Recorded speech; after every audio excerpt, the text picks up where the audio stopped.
नमस्कार बच्चों, कैसे हैं आप सब। आशा करती हूँ आप सभी अच्छे होंगे, स्वस्थ होंगे, खुश होंगे और अपनी पढ़ाई भी अच्छे से कर रहे होंगे। तो जैसा कि आप सभी जानते हैं, मैं हूँ आपकी हिंदी की अध्यापिका और मैं स्वागत करती हूँ आप सभी का आईसीटी वर्चुअल क्लासरूम में।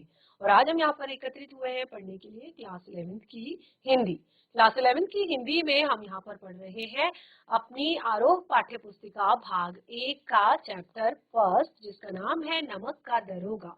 तो ये चैप्टर हम यहाँ पर पढ़ रहे हैं पिछले लास्ट 2 सेशन से, और इसमें हमने काफी सारी चीजें इस चैप्टर में पढ़ ली है। तो आज लगभग हमारे चैप्टर का एंड यहाँ पर होना है, पार्ट हमारा यहाँ पर एंड है। और इस पार्ट को हम यहाँ पर पढ़ेंगे एक बार, और उसके साथ ही हम पार्ट को, जब हम आगे यहाँ पर पाठ को पढ़ेंगे तो उसके बाद हम पाठ से जुड़े हुए प्रश्न उत्तर भी डिस्कस करने वाले हैं। तो आपने देखा ये जो पाठ हमारा है नमक का दरोगा, इसमें यहाँ पर दो मुख्य पात्र हैं जिनके बारे में हमने पढ़ा, पंडित औलोपीदीन और बंशीधर जी, मुंशी बंशीधर जी। तो मुंशी बंशीधर जी जो है वो दरोगा है नमक के विभाग में, और औलोपीदीन जो है वो एक प्रतिष्ठित व्यक्ति है इस एक तरह से उस जगह के, उस एक तरह से एरिया के, जो सभी को बहुत ज्यादा एक तरह से सभी लोग उनका मान करते हैं, सम्मान करते हैं, उनकी प्रतिष्ठा है। और साथ ही वो काफी ज्यादा लोगों को कर्ज में पैसे भी देते हैं, काफी लोगों को, मतलब पूरे एरिया में ऐसा कोई इंसान, कोई व्यक्ति नहीं है जिसको जो उनका कर्जदार नहीं है। तो आपने देखा लास्ट जो 2-3 सेशंस में हम इस चैप्टर को पढ़ चुके हैं। तो यहाँ पर जो बंशीधर जी है वो एक तरह से यहाँ पर काफी सारी, क्योंकि उस टाइम पे इसी तरह से हुआ करता था कि अलग अलग तरह की किताबें पढ़कर, कहानियां पढ़कर, कविताएं पढ़कर लोग अच्छे अच्छे पदों पर नौकरी पा लिया करते थे। तो वंशीधर जी ने भी यहाँ पर नमक के दरोगा पद पर जब शुरुआत में नौकरी पाई तो उनके पिताजी बहुत ज्यादा खुश थे, क्योंकि उनके पिताजी ने ही उनको ये सिखाया था कि तुम्हें नौकरी कभी भी जो है आपको पोजीशन देखकर नहीं करनी है कि आप किस पोस्ट पर हैं, आपको देखना है कि उस नौकरी में आपकी ऊपरी कमाई कितनी है। तो उन्होंने ऊपरी कमाई के विषय में वंशीधर जी को काफी बड़ा एक भाषण काफी अच्छे से समझाया था। और आज जब इतनी अच्छी जगह पर, यानी कि जहां पर ऊपरी कमाई का पूरा सोर्स है, वहां पर जब उनकी नौकरी लगी तो उनके पिताजी काफी ज्यादा खुश थे। लेकिन वंशीधर जी जो है अपने आप में बहुत ज्यादा ईमानदार हैं और एक तरह से कर्तव्य परायण है, निष्ठावान है अपनी नौकरी के प्रति, अपने काम के प्रति।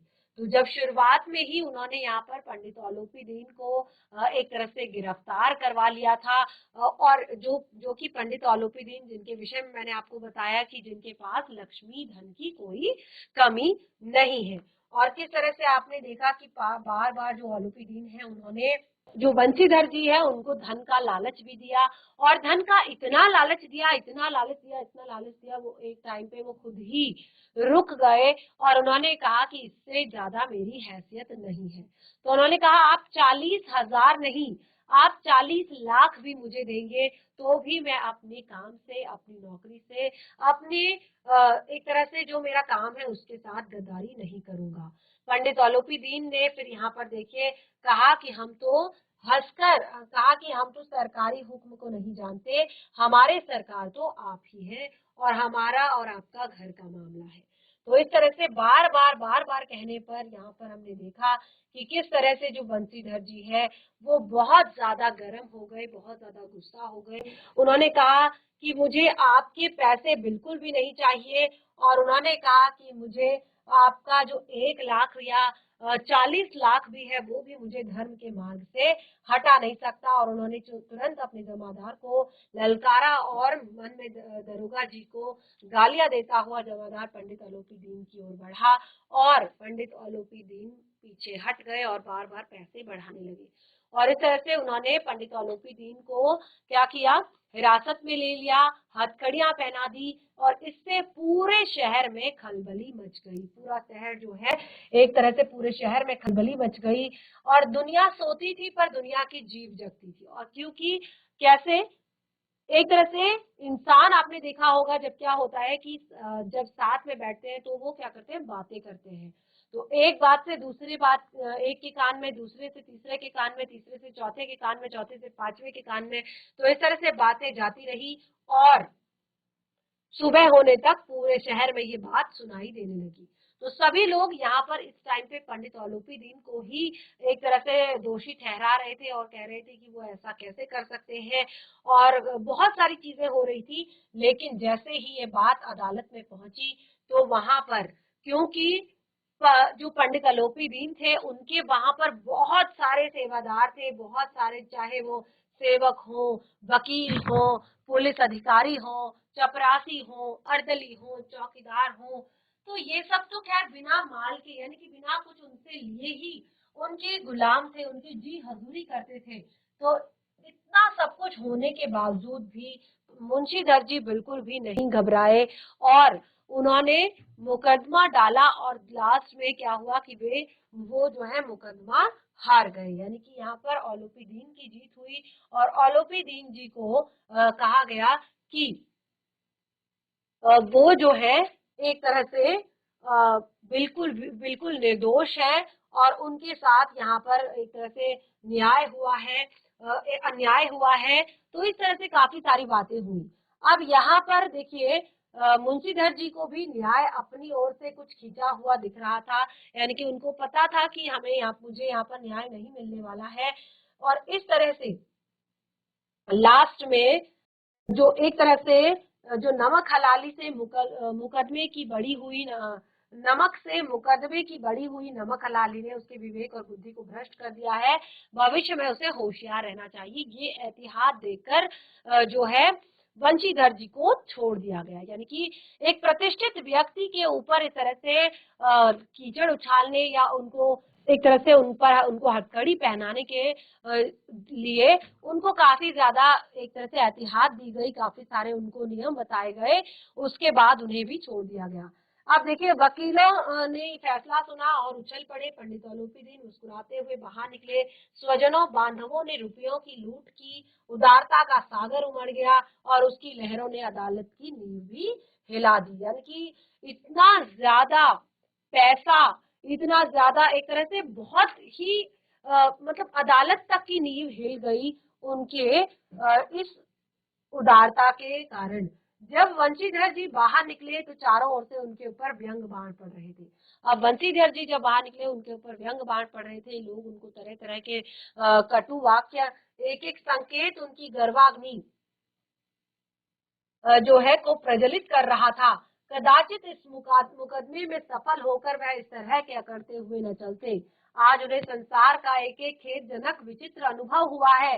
न्याय और विद्वता की लंबी चौड़ी उपाधियां, बड़ी बड़ी दाढ़ियां और ढीले चोंगे भी सच्चे आदर के पात्र नहीं है। उन्होंने कहा कि संसार में कोई भी व्यक्ति जो है, आज के इस मुकदमे को देखने के बावजूद मुझे लगा कि संसार में न्याय, विद्वता, लंबी चौड़ी जो डिग्रियां लेकर लोग रखते हैं, बड़ी बड़ी दाढ़ियां लेकर जो लोग रखते हैं, ढीले चोंगे जो पहनते हैं, उनमें से कोई भी सच्चे आदर का पात्र नहीं है। वंशीधर ने धन से मोल ले लिया था और उनका मूल्य अभी उन्हें चुकाना बाकी था। तो देखिए, अब शुरुआत में ही मैंने आपको बताया था कि आलोपी दीन जो है प्रतिष्ठित व्यक्ति थे। तो अब केवल एक ही हफ्ता बीता हुआ था, मुअत्तली का परवान आ पहुंचा और उनको निकाल दिया गया। उनकी कार्यपरायणता का दंड उनको मिला। जितनी परायणता से, जिम्मेदारी से उन्होंने काम किया था, उसका दंड उन्हें यहाँ पर मिल गया, यानी कि उनको बर्खास्त कर दिया गया। अब बेचारे भग्न हृदय, शोक और खेद से व्यथित घर को चले गए। बहुत ज्यादा दुख से, शोक से व्यथित होकर अपने घर को चले। अब मुंशी जी, जो बूढ़े मुंशी जी थे, वो पहले से ही कुड़बुड़ा रहे थे।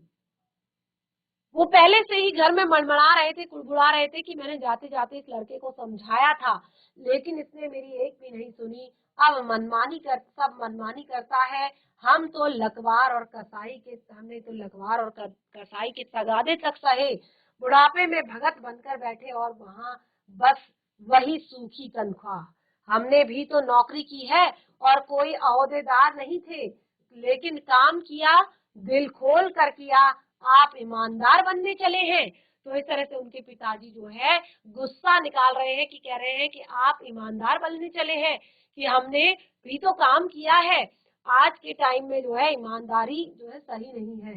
घर में चाहे अंधेरा हो, मस्जिद में अवश्य दिया जलाएंगे, खेद ऐसी समझ पर पढ़ना लिखना सब अकारत गया। वो कहते हैं कि घर में भले ही अंधेरा हो लेकिन मस्जिद में दिया जलाना जरूरी है।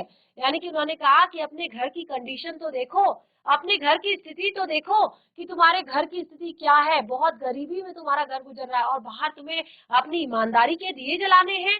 और उन्होंने कहा क्या फायदा तुम्हारे इतने पढ़ने लिखने का।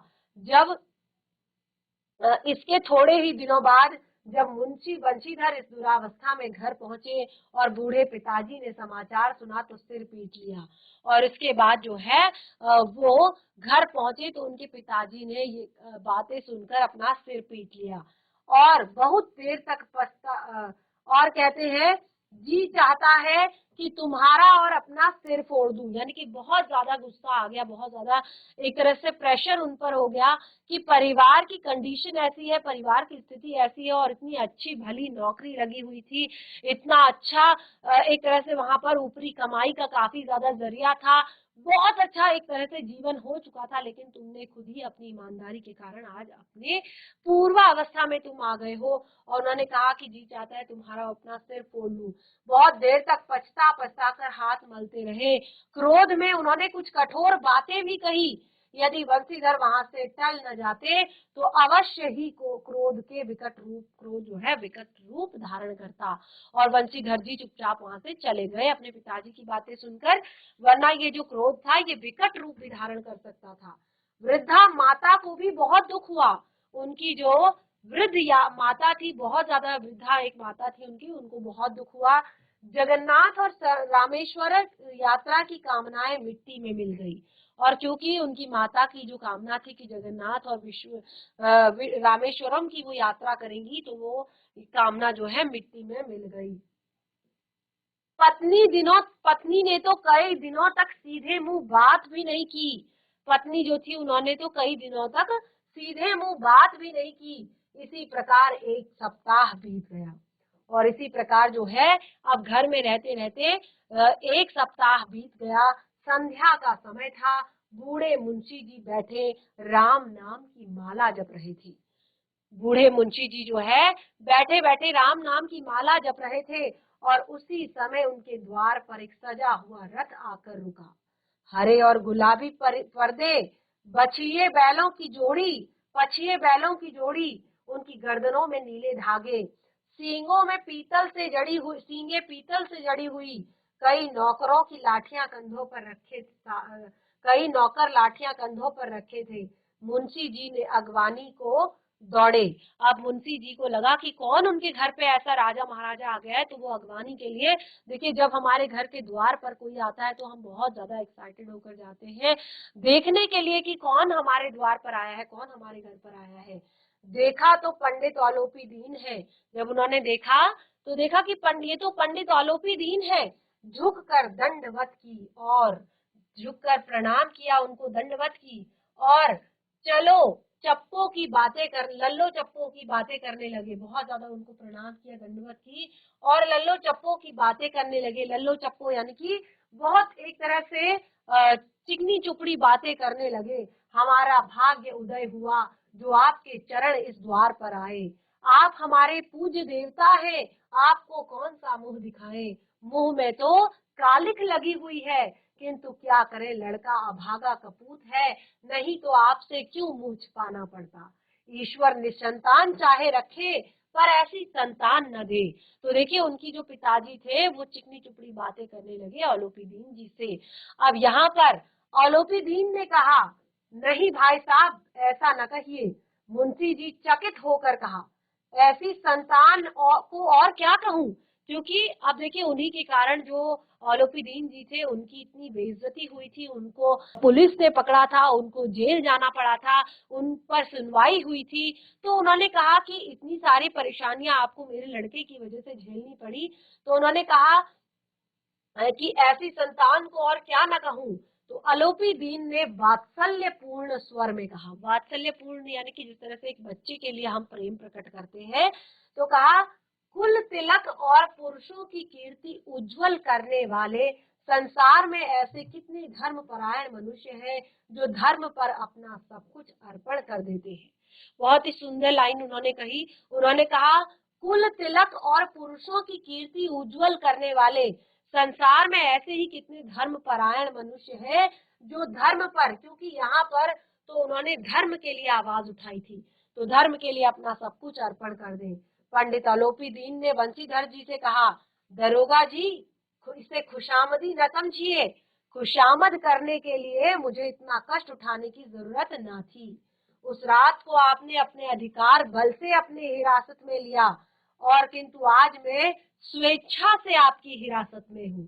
तो वो कहते हैं कि आप मुझे इसकी खुशामदी न समझिएगा, क्योंकि अगर मुझे आपसे कुछ काम करवाना था, मुझे आपसे खुशामदी करवानी थी, तो मुझे यहाँ आने की जरूरत नहीं थी, मैं आपको वहां बुला लेता। लेकिन उस दिन जो रात को आपने मेरे साथ किया, उस दिन वो सब आपने अधिकार बल में किया, यानी कि आप एक दरोगा के पद पर थे, आप अपने कर्तव्य परायण होकर आपने वो काम किया, वो आपका कर्तव्य था। लेकिन आज मैं स्वेच्छा से आपकी हिरासत में हूँ, यानी कि आज मैं स्वयं अपनी इच्छा से आपके पास आया हूँ। मैंने हजारों रईस और अमीर देखे हैं, हजारों उच्च पदाधिकारियों से काम पड़ा है, किंतु मुझे परास्त किया तो आपने। वो कहते हैं कि मैंने अपने, क्योंकि वो खुद रईस है, उन्होंने कहा मैंने हजारों रईस देखे हैं, हजारों उच्च पदाधिकारी देखे हैं, क्योंकि आज तक जिनसे भी उनका पाला पड़ा, उन सब ने उनसे क्या लिए, पैसे लिए, घूस ली, ऊपरी कमाई की। तो वो कहते हैं किंतु आज जो है मुझे परास्त किया है तो आपने, यानी कि मुझे परास्त करने वाले, मुझे हराने वाले। देखिए, एक होता है कि इंसान का एक तरह से इंसान अपने एक तरह से बाहर के दिखावे से हार जाना, और एक होता है अपने मन से हार जाना, यानी कि उसने अपनी हार स्वीकार कर ली, उसको समझ आ गया कि क्या सही है और क्या गलत है। ठीक है, तो वो कहते हैं मैंने सबको अपना और अपने धन का गुलाम बनाकर छोड़ा है। वो कहते हैं कि मैंने सबको अपना और अपने धन का गुलाम बनाकर छोड़ा है, मुझे आज्ञा दीजिए मैं आपसे कुछ विनय करूं। बोलते हैं आज तक मैंने सबको, जितने भी लोग यहाँ पर हैं, उन सबको अपना गुलाम बनाया है, अपने धन का गुलाम बनाया है, यानी कि अपने पैसे से उन्हें खरीदा है, अपने रौब से, अपनी प्रतिष्ठा से लोगों को अपना बनाया है। तो वो कहते हैं कि अगर मैं आपसे कुछ कहूँ, आपसे कुछ विनती करूं, तो बंसीधर जी ने अलोपी दीन को आते देखा और उठकर सत्कार किया, किंतु स्वाभिमान सहित, अपने उसी स्वाभिमान के साथ। क्योंकि अब देखिए, एक इंसान ने अपने जीवन में इतने बड़ा पद जो है बिल्कुल अपने कर्तव्य के लिए, अपनी ईमानदारी के लिए, अपनी निष्ठा के लिए छोड़ दिया, तो वो कितना बड़ा इंसान होगा मन से। तो देखिए, बंसीधर ने अलोपी दीन को आते देखा, उठकर सत्कार किया, किंतु स्वाभिमान सही, बिल्कुल ऐसे गिड़गिड़ाए नहीं जिस तरह से उनके पिताजी गिड़गिड़ा रहे थे। समझ गए कि यह महाशय मुझे कुछ लज्जित करने या जलाने आए हैं।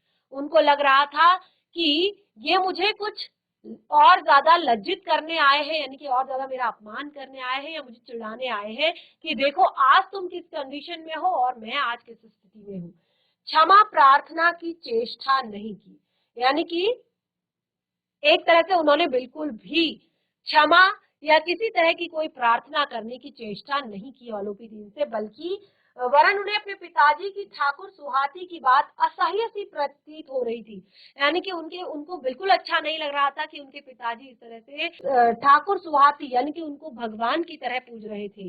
पर पंडित जी की बातें सुनी तो मन की मैल मिट गई। तो वो कहते हैं जब उन्होंने पंडित जी की मन की बातें सुनी, अलोपी दीन के मन की बातें सुनी, तो उनके मन का मैल भी मिट गया। पंडित जी ने की ओर उड़ती हुई दृष्टि से देखा, पंडित जी की ओर उड़ती हुई दृष्टि से देखा, सद्भाव झलक रहा था। गर्व ने अब लज्जा के सामने सिर झुका दिया था, जो गर्व था वो अब लज्जा के रूप में झुका हुआ था, और शर्माते हुए बोले, यह आपकी उदारता है जो ऐसा कहते हैं। मुझे जो कुछ अविनय हुई है उसे क्षमा कीजिए, मैं धर्म की बेड़ी में जकड़ा हुआ था, नहीं तो वैसे मैं आपका दास हूँ, जो आज्ञा होगी मेरे सिर माथे पर। यानी कि अब वो अलोपी दीन जो है बिल्कुल एक तरह से बदल चुके थे। अपना जो एक तरह से उनका जो मन था, जिस तरह से वो ये काम किया करते थे, गलत काम किया करते थे, काला जो नमक का कारोबार है वो किया करते थे और लोगों को अपने रौब में रखा करते थे। अब जो है उनको इस बात का सबक मिल चुका था, इस बात को वो सीख चुके थे। तो अलोपी दीन ने विनती भाव से कहा, नदी तट पर आपने मेरी प्रार्थना स्वीकार नहीं की थी, लेकिन किंतु आज आपको मेरी प्रार्थना स्वीकार करनी पड़ेगी। अलोपी दीन ने कहा कि उस दिन नदी तट पर तो आपने मेरी प्रार्थना स्वीकार नहीं की, लेकिन आज तो आपको मेरी प्रार्थना स्वीकार करनी ही पड़ेगी। तो बंसीधर जी बोले, मैं किस किस योग्य हूँ, यानी कि मैं किस काम के लिए, मैं किस योग्य हूँ, जो कुछ भी सेवा मुझसे हो सकती थी उसमें त्रुटि नहीं होगी, यानी कि हो सकती है उसमें त्रुटि नहीं होगी। उन्होंने कहा, मैं क्या काम कर सकता हूँ आपके लिए, और जो काम यदि मैं कर सकता हूँ तो उसमें कभी भी कोई गलती, कोई त्रुटि आपको नहीं होगी। तो अलोपी दीन ने एक स्टाम्प लगा हुआ पत्र निकाला और उसे बंशीधर जी के सामने रखकर बोले, इस पद को स्वीकार कीजिए। अब देखिए अलोपी दीन जी का जो मन था वो पूरी तरह से बदल गया था, पूरी तरह से वो सत्य निष्ठा ईमानदारी के एक तरह से जो बंसीधर जी की सत्य निष्ठा और ईमानदारी थी उस पर वो पूरी तरह से झुक गए थे। उन्होंने एक पत्र निकाला और उस पर उसको रखकर सामने बोले कि इस पद को स्वीकार कीजिए और अपने हस्ताक्षर कर दीजिए। मैं ब्राह्मण हूँ, जब तक यह सवाल पूरा न कीजिएगा द्वार से हटूंगा नहीं। उन्होंने कहा, मैं ब्राह्मण हूँ और यदि जब तक आप मेरे इस सवाल को पूरा नहीं करते तब तक मैं द्वार से नहीं हटूंगा। मुंशी बंशीधर ने उस कागज को पढ़ा तो कृतज्ञता से आंखों में आंसू भर आए। जब बंशीधर जी ने उस कागज को पढ़ा तो कृतज्ञता से उनकी आंखें भर आई। पंडित अलोपी दीन ने उनको अपनी सारी जायदाद का स्थायी मैनेजर नियुक्त कर दिया था। 6,000 वार्षिक वेतन, अतिरिक्त रोजाना खर्च, सवारी के लिए घोड़े, रहने के लिए बंगला, नौकर चाकर मुफ्त में। तो देखिए यहाँ पर जो बताया गया है, शुरुआत में ही मैंने आपको बताया कि भले ही जो सत्य होता है, जो धर्म होता है, जो ईमानदारी होती है, उसको बहुत सारे कष्ट उठाने पड़ते हैं, उसको बहुत सारी परेशानियां झेलनी पड़ती है, लोगों की कई बातें सुननी पड़ती है, लेकिन एक न एक दिन विजय जो है सत्य की ही होती है, धर्म की ही होती है। तो यहाँ पर भी यही हुआ है। जब अलोपी दीन जी को अपनी गलतियां, अपने जो काम थे वो समझ आए तो वो तुरंत वापस उस व्यक्ति के पास गए जिसने उनकी आंखें खोल दी थी। तो इस तरह से उन्होंने उनको अपनी पूरी जायदाद का स्थायी मैनेजर बना दिया था। 6,000 वार्षिक वेतन था, अतिरिक्त रोजाना का खर्च अलग देना था, सवारी के लिए घोड़े दिए थे, रहने के लिए बंगला दिया था, नौकर चाकर मुफ्त में दिए थे। कंपित स्वर में बोले, यानी कि कांपते हुए स्वर में बोले, कौन? पंडित जो आपके बंशीधर जी हैं, मुंशी बंशीधर जी। पंडित जी, मुझ में इतना सामर्थ्य नहीं कि आपकी उदारता की प्रशंसा कर सकूं, परंतु मैं इस उच्च पद के योग्य नहीं हूं। उन्होंने कहा कि मुझ में इतनी सामर्थ्य नहीं कि मैं आपकी इस उदारता की प्रशंसा करूं, लेकिन मैं इस उच्च पद के योग्य नहीं हूं। अब देखिए क्यों अलोपी दीन जी ने उन्हीं को अपनी सारी प्रॉपर्टी का, सारी जायदाद का, सब कुछ चीजों का मैनेजर बनाया, क्योंकि वो भी समझ चुके थे कि ईमानदारी, कर्तव्य परायणता के लिए जो इंसान इतने बड़े पद को छोड़ सकता है वो एक तरह से कितना अच्छा इंसान होगा। तो इसीलिए वहां पर अलोपी दीन जी ने हंसकर बोले, मुझे इस समय एक और अयोग्य मनुष्य की ही जरूरत है। तो वो कहते हैं, मुझे इस समय एक अयोग्य मनुष्य की ही जरूरत है। और बंसी अयोग्य मनुष्य यानी कि जिसको एक तरह से पद से हटा दिया गया है। तो वो कहते हैं, बंसीधर जी ने गंभीर भाव से कहा, यूं मैं आपका दास हूँ, आप जैसे कीर्तिवान सज्जन पुरुष की सेवा करना मेरे लिए सौभाग्य की बात है, किंतु मुझ में न विद्या है, न बुद्धि है, न स्वभाव है जो इन त्रुटियों को पूरा कर देता है। ऐसे महान कार्य के लिए आप किसी बड़े मर्मज्ञ अनुभवी मनुष्य की जरूरत है। तो अलोपी दीन जी ने कलम दान से कलम निकाली और उसमें बंसीधर जी के हाथ में देकर बोले, ना मुझ में विद्वता की चाह है। उन्होंने कहा कि ना तो मुझ में विद्वता की चाह है और ना अनुभव की और ना मर्मज्ञता की और ना कार्य कुशलता की। इन गुणों के महत्व का परिचय मैं खूब पा चुका हूँ। अब सौभाग्य और सुअवसर का ने ये मोती मुझे दिया है, जिसके सामने अयोग्यता और विद्वता की चमक फीकी पड़ जाती है। तो देखिए, आपकी सच्चाई, आपकी ईमानदारी, देखिए जो ये हमारी पढ़ाई लिखाई होती है, जो ये हमारे अनुभव होते हैं, जो हमारा उठना बैठना या जो भी चीजें होती है, ये एक तरह से बाहरी होती है। असल होता है हमारा व्यक्तित्व, कि हम किस तरह के इंसान हैं। अगर हम एक सच्चे, एक अच्छे इंसान हैं, तो फिर हमारे पास सब कुछ है। अगर हम एक सच्चे, ईमानदार, अच्छे इंसान नहीं है, तो सब कुछ होते हुए भी हमारे पास कुछ नहीं है। नैतिकता सबसे ज्यादा जरूरी है इंसान के अंदर होना, तो वही यहाँ पर औलोपी दीन जी खोज रहे हैं। और अब यहाँ पर वो कलम लीजिए और अधिक सोच विचार न कीजिए, दस्तखत कर दीजिए। परमात्मा से यही प्रार्थना है कि वह आपको सदैव नदी के किनारे वाला बेमुरत, उद्दंड, कठोर परंतु धर्मनिष्ठ दरोगा बनाए रखे।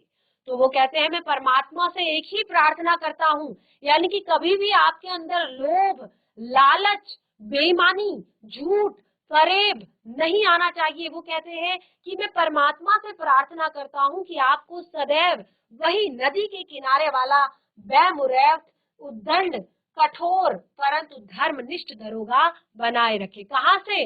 दिल से, मन से, नैतिकता से, असल उस इंसान से जो आप हो। आपने बहुत सारी पढ़ाई कर ली है, आप डॉक्टर बन गए हो, आप इंजीनियर बन गए हो, आप एक बहुत बड़े पद पर पहुंच गए हो, लेकिन अगर आपके अंदर नैतिकता नहीं है, सच्चाई नहीं है, ईमानदारी नहीं है, आपके अंदर धर्मनिष्ठ, एक तरह से निष्ठा नहीं है, धर्म परायणता नहीं है, तो फिर आप एक अच्छे इंसान नहीं कहलाते हो। तो इसीलिए ये पाठ बहुत सारी चीजें हमें सिखाता है, बहुत सारी बातें हमें बताता है, लेकिन एक छोटा सा निचोड़ केवल यहाँ पे निकलता है कि हमें हमेशा एक अच्छा इंसान सबसे पहले बनना चाहिए। पढ़ाई लिखाई, नौकरी चाकरी, ये सारी चीजें बाद में होती हैं, पहले होता है एक अच्छा इंसान। ठीक है, तो इस तरह से चैप्टर हमारा कंप्लीट होता है। यहाँ पर केवल कुछ पंक्तियां हैं। बंशीधर जी की आंखें डबडबा गई, हृदय के संकुचित पात्र में इतना एहसान न समा सका। एक बार फिर पंडित जी की ओर भक्ति और श्रद्धा की दृष्टि से देखा, कांपते हाथों से मैनेजरी के कागज पर हस्ताक्षर कर दिए और औलोपी दीन जी ने प्रफुल्लित होकर उन्हें गले लगा लिया। तो इस तरह से यहाँ पर चैप्टर हमारा कंप्लीट होता है। काफी अच्छी सीख हमें इस पार्ट से मिली, चैप्टर बहुत ही ज्यादा इंटरेस्टिंग था। और अब यहाँ पर शेष रहते हैं हमारे पाठ से जुड़े हुए प्रश्न उत्तर। तो क्योंकि चैप्टर को अच्छे से पढ़ लिया है, तो इसको घर पर एक बार कोशिश करें करने की, नहीं तो नेक्स्ट सेशन में इसको हम जरूर क्लियर करेंगे।